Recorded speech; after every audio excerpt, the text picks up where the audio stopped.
ರಾಜಕಾರಣಿಗಳಿಗೆ ಪತ್ರಕರ್ತರನ್ನು ಬಿಟ್ಟಿರಲಿಕ್ಕೆ ಸಾಧ್ಯವಿಲ್ಲ, ಪತ್ರಕರ್ತರಿಗೆ ರಾಜಕಾರಣ ಬಿಟ್ಟಿರಲಿಕ್ಕೆ ಕೂಡ ಸಾಧ್ಯ ಇಲ್ಲ. ಫಸ್ಟ್ ಇಡೀ ರಾಜ್ಯದಲ್ಲಿ ಕನ್ನಡ ಪತ್ರಿಕೆ ಮಂಗಳೂರು ಸಮಾಚಾರ ಅಂತ ಹೇಳಿ ಪ್ರಾರಂಭ ಆದದ್ದು ಮಂಗಳೂರಿನಲ್ಲಿ.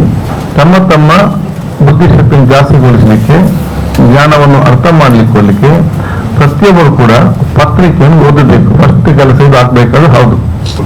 ಸರ್ವರಿಗೂ ಕೂಡ ಪತ್ರಿಕಾ ದಿನಾಚರಣೆಯ ಶುಭಾಶಯಗಳನ್ನು ಸಲ್ಲಿಸಿಕೊಂಡು ಅತ್ಯಂತ ಸಂತೋಷವಾಗ್ತಿದೆ ಪತ್ರಿಕಾ ದಿನಾಚರಣೆ ಕಾರ್ಯಕ್ರಮ ಉದ್ಘಾಟನಾ ಸಮಾರಂಭದಲ್ಲಿ ಭಾಗವಹಿಸಲಿಕ್ಕೆ.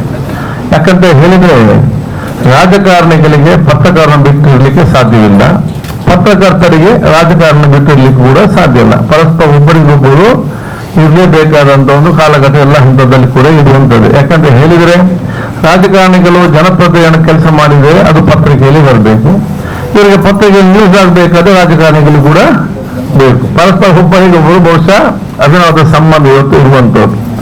ಆದ ಕಾರಣ ಬಹುಶಃ ಈಗಾಗಲೇ ಇದು ಹೇಳಿದಾಗೆ ಪತ್ರಿಕಾ ದಿನಾಚರಣೆಯ ಆ ಒಂದು ಇತಿಹಾಸ ಬಹುಶಃ ಈಗಾಗಲೇ ಹೇಳಿದ್ರು. ಇದನ್ನು ಬಹುಶಃ ಜನರಿಗೆ ಎಲ್ಲರಿಗೂ ಕೂಡ ಗೊತ್ತಾಗಿ ಕನ್ನಡ ಯಾವಾಗ ಪ್ರಾರಂಭ ಆಯಿತು, ಭಾಷೆ ಹೇಗೆ ಬಂತು. ಬಹುಶಃ ಇವತ್ತು ಕರ್ನಾಟಕ ಯಾಕೆ ಏಕೀಕರಣಗೊಂಡು ಕರ್ನಾಟಕ ಇವತ್ತು ಹೆಸರು ಯಾಕೆ ಬಂತ ಹೇಳಿದ್ರೆ ಇವತ್ತು ವಿದ್ಯಾರ್ಥಿ ಕೇಳಿದ್ರೆ ಗೊತ್ತಿಲ್ಲ.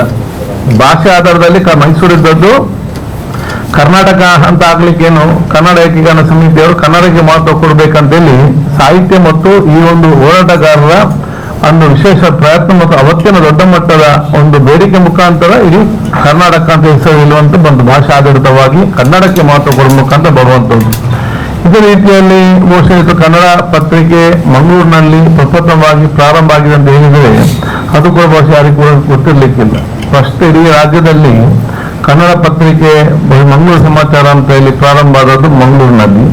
ಅದು ಪ್ರಾರಂಭ ಮಾಡಿದ್ದು ಕೂಡ ಮಂಗಳೂರಿನವರ ಭಾರತದವರಲ್ಲ, ವಿದೇಶದ ಫಾದರ್ ಹರ್ಮನ್ ಎಂಬವರು ಬಂದು ಬಹುಶಃ ಇವತ್ತು ನಾವು ಪ್ರೊಟೆಸ್ಟೆಂಟ್ಸ್ ಅಂತ ಹೇಳ್ತೇವೆ, ಅವತ್ತು ಅವರು ಬಂದು ಪ್ರಪ್ರಥಮವಾಗಿ ಇದು ಸ್ಟಾರ್ಟ್ ಮಾಡಿದಂತ ಇವತ್ತು ಇತಿಹಾಸ.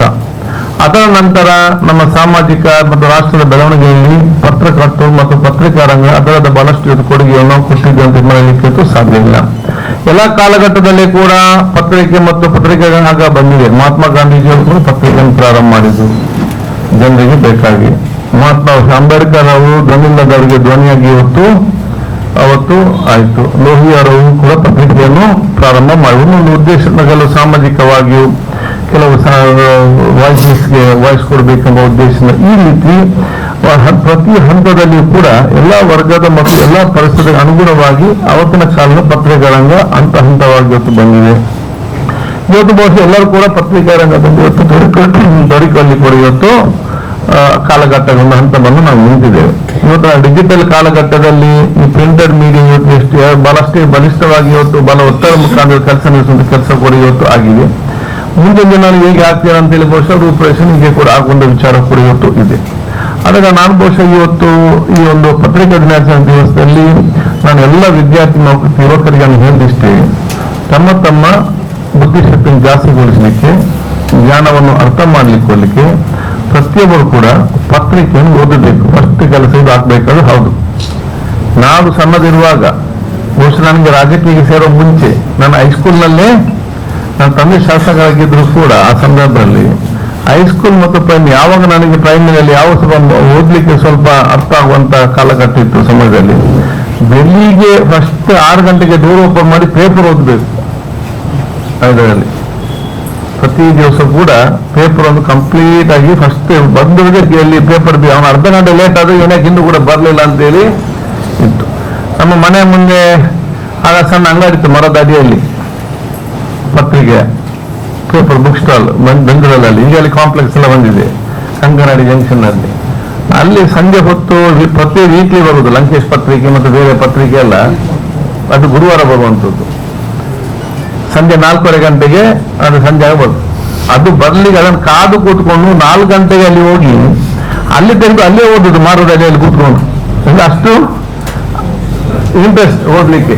ಅಲ್ಲೇ ಮರದ ಅಲ್ಲೇ ಕೂತು ಇಡೀ ಲಂಕೇಶ್ ಪತ್ರಿಕೆ ಓದಿ ಅಥವಾ ಇನ್ನೊಂದು ಪತ್ರಿಕೆ ವಾರ ಪತ್ರಿಕೆ ಓದಿ ಮತ್ತೆ ಮನೆಗೆ ಬರುವಂತ ವಿಚಾರ ಅದನ್ನೆಲ್ಲ ಉಂಟು. ಅದಕ್ಕಾಗಿ ಯುವ ಜನಾಂಗ ಮತ್ತು ವಿದ್ಯಾರ್ಥಿ ಸಮುದಾಯ ಪತ್ರಿಕೆಯನ್ನು ಓದುವಂತಹ ಅಭ್ಯಾಸವನ್ನು ಮಾಡಬೇಕು. ಅದು ನಮ್ಮ ಮೊದಲ ಇವತ್ತು ಆದ್ಯತೆ. ನನಗೆ ಮತ್ತೆ ಹೇಳ್ತಾ ಇದ್ರು ಹಿರಿಯರು, ರೀಡ್ ಬಿಟ್ವೀನ್ ದ ಲೈನ್ಸ್ ಅಂತ ಹೇಳಿ. ಪತ್ರಿಕೆಯಲ್ಲಿ ಏನು ಬರ್ತದೆ ಆದ್ರೆ ಅದರ ಎರಡರ ಮಧ್ಯ ತೀರ್ಮಾನ ನಾವು ತಗೊಳ್ಬೇಕು. So reading between the lines ಅಂತ ಹೇಳಿ ಬಹಳ ಸ್ಪಷ್ಟವಾಗಿ ಇವತ್ತು ನಮಗೆ ನಮ್ಮ ಹಿರಿಯ ನಮ್ಮ ಮಾಸ್ಟರ್ಗಳು ಬಹುಶಃ ಸಾಹಿತಿಗಳು ಅವತ್ತು ಒಂದು ವಿಚಾರ ಇತ್ತು. ಪತ್ರಿಕೆ ಎಂಬ ಎರಡು ಅಕ್ಷರ ಸೆಂಟೆನ್ಸ್ ಮಧ್ಯದಲ್ಲಿ ನಾವೇ ಅದನ್ನು ಅರ್ಥ ಮಾಡಿಕೊಳ್ಬೇಕು, ನಾವು ಬಹುಶಃ ಅದನ್ನು ನಮ್ಮ ಗಣನೆಗಿಂತ ಮುಂದೆ ವಿಚಾರ ಕೊಡಿ ಇವತ್ತು ಆಗ್ಬೇಕಂತ ಹೇಳಿಕೊಂಡು, ಇದು ಬಹುಶಃ ನಮಗೆ ಬರೇ ಇವತ್ತು ನಾಲೆಜ್ ಮಾತ್ರ ಅಲ್ಲ, ನಮ್ಮ ಲ್ಯಾಂಗ್ವೇಜ್ ಅನ್ನು ಕೂಡ ಇಂಪ್ರೂವ್ ಮಾಡಲಿಕ್ಕೆ ದೊಡ್ಡ ಮಟ್ಟದ ಅಸ್ತ್ರವಾಗಿದೆ. ನಮ್ಮ ಯಾವುದೇ ಭಾಷೆ ಇರಲಿ, ಈ ಭಾಷೆಯನ್ನು ನಾವು ಇಂಪ್ರೂವ್ ಮಾಡಬೇಕಾದ್ರೆ ಅದು ಕನ್ನಡ ಇರಲಿ ಅಥವಾ ಇಂಗ್ಲಿಷ್ ಇರಲಿ, ಮಕ್ಕಳಿಗೆ ಮತ್ತು ವಿದ್ಯಾರ್ಥಿಗಳಿಗೆ, ಅಥವಾ ಹಿಂದಿ ಇರಲಿ, ಯಾವುದೇ ಭಾಷೆ ಇರಲಿ, ಈ ಭಾಷೆಯನ್ನು ಇವತ್ತು ಇನ್ನಷ್ಟು ಅವರಲ್ಲಿ ಕರಗಡಗೊಳಿಸಬೇಕಾದ್ರೆ ಈ ಪತ್ರಿಕೆ ನಾವು ಓದಿದ್ರೆ ಇದು ಅವರಿಗೆ ದೊಡ್ಡ ಮಟ್ಟದ ಒಂದು ಶಕ್ತಿಯ ಒಂದು ಅಸ್ತ್ರವಾಗಿ ಬರುವಂತ ವಿಚಾರ ಕೂಡ ಆಗ್ತದೆ ಅಂತ ಹೇಳಲಿಕ್ಕೆ ನಾನು ಇವತ್ತು ಬಯಸ್ತೇನೆ.